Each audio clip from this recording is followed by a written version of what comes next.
મૂકે ને, હા, વ્રજની ધરતીમાં ભૂમિમાં જે પગ મૂકે ને એ બધા જ સુંદર થઈ જાય, મનથી, શરીરથી, વિચારથી, વાણીથી સુંદર થઈ જાય. આ વ્રજની ભૂમિ છે, એની રજ લાગે ને એટલે રાધા રમણમાં જઈએ ને ત્યારે આપણે આળોટવાનું કહે છે. કોણ કોણ ગયું છે વૃંદાવન ને ગોકુળ?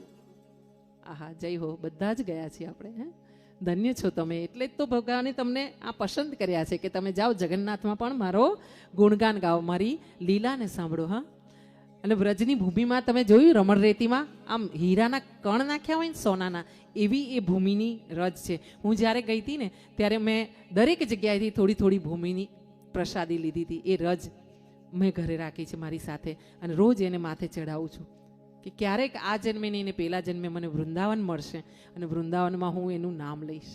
અને ક્યાંક એક કુંજ ગલીમાં કાં તો જમનાને કાંઠે સંધ્યા સમયે હું જ્યાં જઈશ ને સંધ્યા વંદન કરવા, ત્યાં મારો વાલો વાંસળી વગાડતો મને કદમની ડાળ નીચે મળી જશે.